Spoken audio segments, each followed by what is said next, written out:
I'm going to step off the limb now.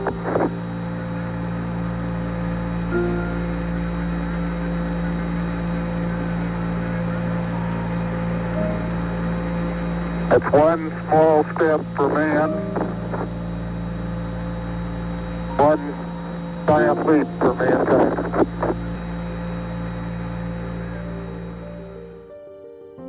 Just like we did it on the 20th of July, 1969, let's begin by exploring our own moon.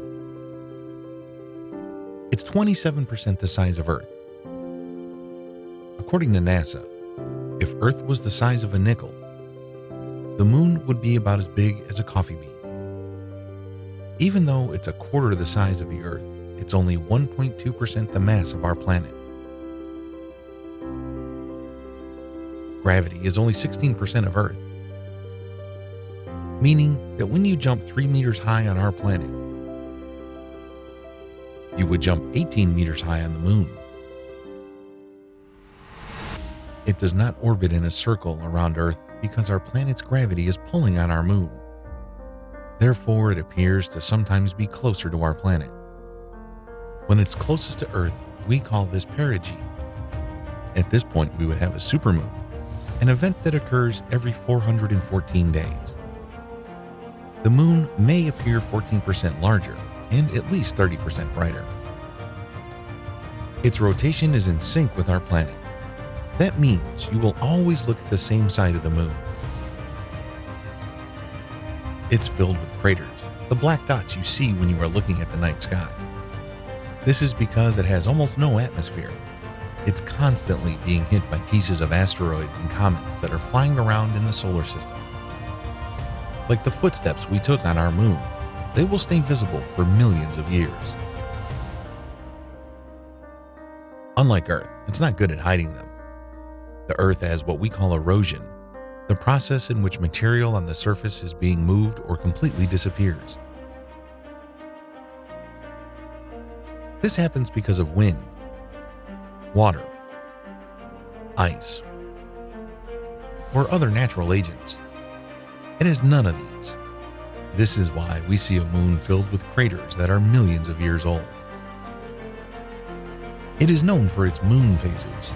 It's the shape we see in the sky that is constantly changing. It can show itself in 8 different ways. It all comes down to how the sun, Earth, and moon are positioned as one.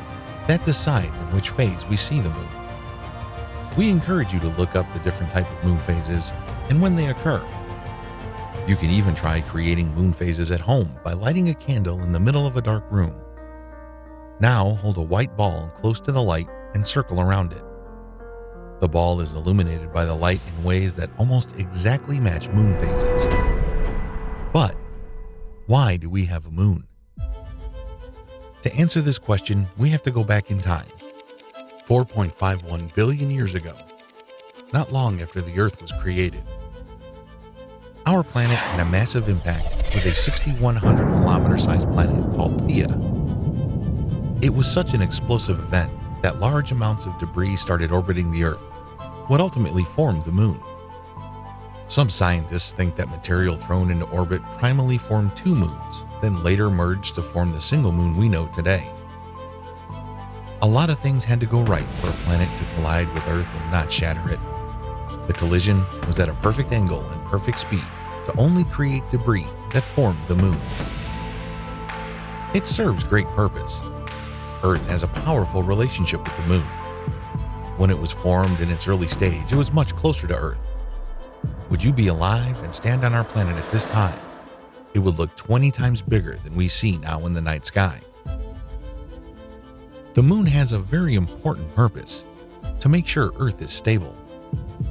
Our planet wobbles slightly back and forth on its axis. The moon prevents it from falling on its sides in relation to its orbit around the sun. The effects of falling on its sides would be extreme. Temperatures go to new highs and lows.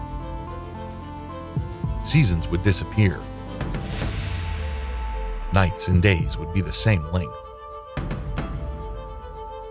Mars is the best example of having no moon, but extreme climate and atmosphere changes.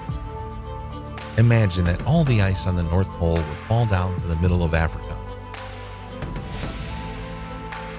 On Mars, the axis tilts so much that the ice at its poles actually sometimes moves all the way to the equator. We know that the moon plays a vital part in our existence, but we wouldn't be completely lost. What would Earth be without it? Well, human life could still exist. The question is, would we evolve at the speed we are doing now? Seasons, temperatures, and tides play a big role in our modern civilization. It would have great impact in large parts of our world. What if tornadoes or other life-threatening conditions were a daily struggle of our human existence? It would have a big economic impact in our investment to build new infrastructure.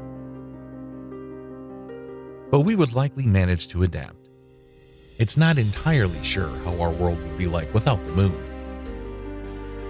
A much more interesting question is, if the Earth collided with the planet Theia, creating the moon, what would have happened if that collision never occurred? It would be sure that it would never have existed. Without this big collision, the Earth's mass would be much smaller. A smaller mass results in a thinner atmosphere. We would have less oxygen, making our evolutionary history a much more slow pace. Humans wouldn't have evolved as we know it today. This impact was maybe the most important time that defined the human race as we are today. Everything happening in our universe has unimaginable effects over an extreme long period of time. It's a chain of events, like the collision with Theia, that makes us the evolved human beings we are today and has given us our beautiful moon. Thank you for watching. We have given you a small look into this subject. We might have missed something. We might have gotten something wrong. Let us know what your thoughts are. We hope you stay around for another episode.